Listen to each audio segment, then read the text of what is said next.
The Song of Bone and Bloom. An epic, mythic romance written by Gia Brooks. Prologue.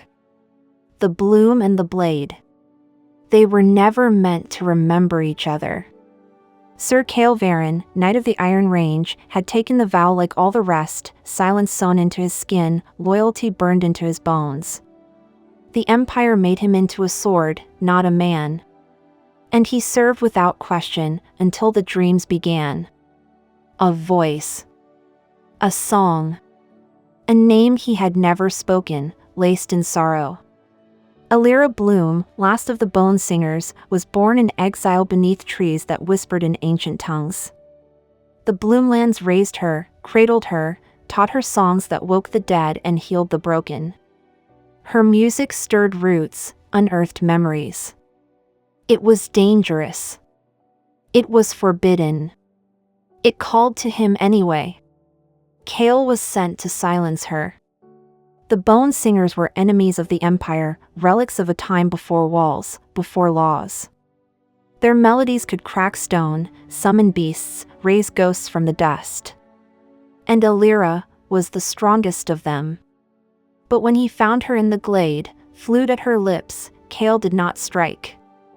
Because he'd heard that song before. Not in this life, but in another. A life buried beneath steel and silence. A life where she had loved him. And killed him. Now, past and present unravel like thread. The Empire is coming. War blooms like thorns. And in the heart of it all, a knight and a singer must choose. Will they remember who they were? Or become what they were meant to destroy? Intro. He came to end her song. But it had already awakened his soul. They told him to silence her song. But he had already heard it in his dreams.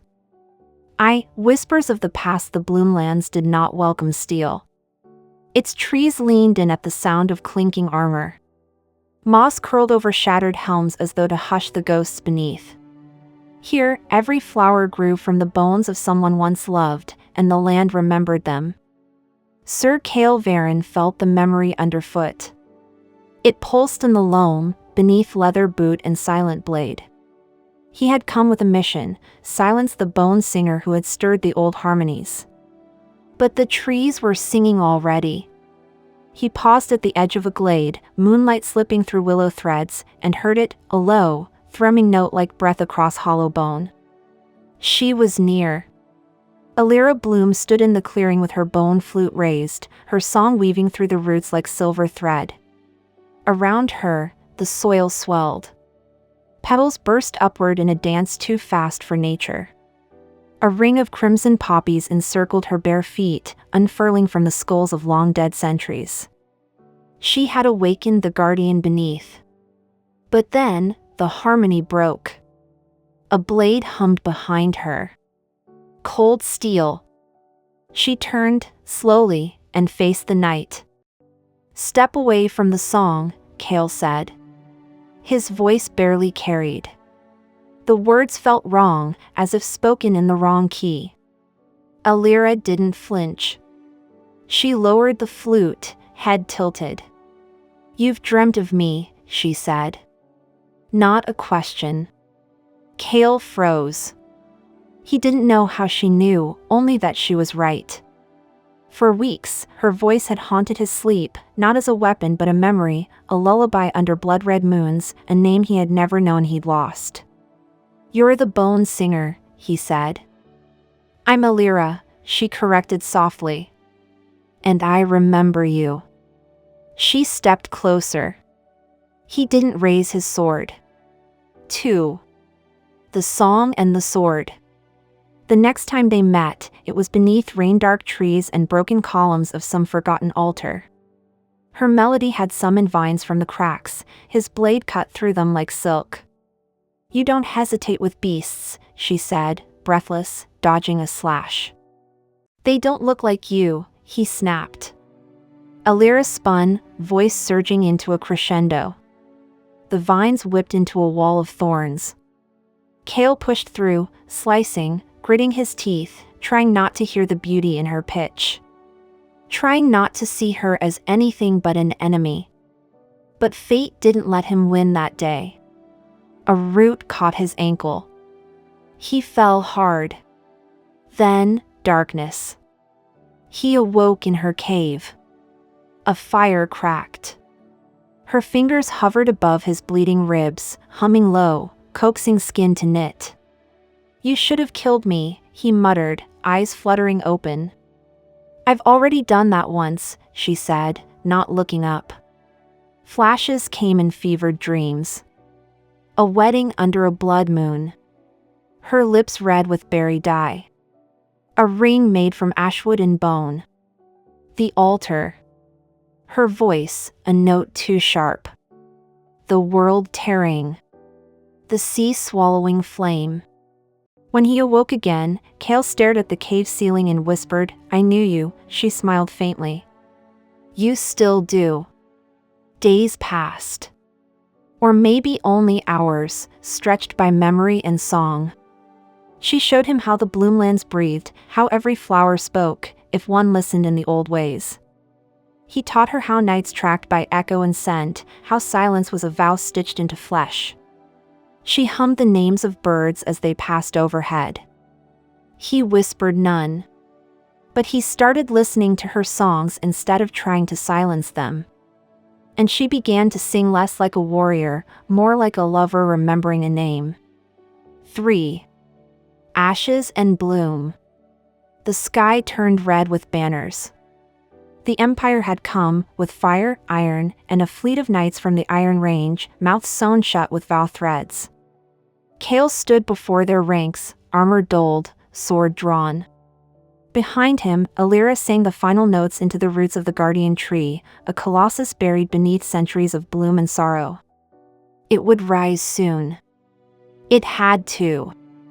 Varyn, came the voice of his commander, muffled behind a vow mask. "Step aside." He didn't move. "Elira," he called without looking back, "how long do you need?" Her voice shook. 3 more verses. "You'll have them." Steel clashed. Kael fought like a man already dead. He moved with memory, each parry guided by the echo of past lives. Every knight who came bore his face, twisted with zeal, bound to silence. They cut deep. But still he stood. Until the final blow shattered his blade. He fell to his knees. Elira turned. Blood matted his side. His hand trembled as he reached for her. Still singing, she walked to him, cradled his head. "I'm sorry," she whispered. "For what?" he rasped. "For this being the only way." Then, she sang the final verse. The sky cracked. Roots split the earth. Bones rose, huge, ancient, tangled with vines and memory. The first guardian uncoiled from the land itself, a beast of root and ribcage, crowned in flowers older than language. Its cry was not sound. It was memory. And Elira began to fade. "Stay," Kael said, trying to grip her arm. But she was already light. Already petals. "It only works," she said softly, "if we return." "Return where?" She smiled through tears. "To the song." She placed a hand on his chest. "Sing with me." And he did. For the first and last time, the knight broke his vow. Their voices rose together, not as spell or curse, but as a remembering. Final scene, the bloom of their bones. Underscore underscore underscore underscore underscore underscore underscore underscore underscore the battlefield fell silent. Knights dropped their blades. The guardian stood, blooming, glowing with ghost light and flower, a monument not of war, but love. Where Kael and Elira once stood, there was now only a tree, its bark etched with sigils of the first song, its blossoms faintly pulsing with light. The Empire never crossed the Bloomlands again. Too silent. too sacred. And in time, minstrels sang a new song. Where sword met song and past met flame, two lovers bloomed, both lost and claimed. Their voice is gone, their love remained, a flower grown from blood unstained. Thanks for watching The Song of Bone and Bloom. If you enjoyed it, don't forget to like, subscribe, and share the story. It truly supports the author. More tales await. See you in the next one.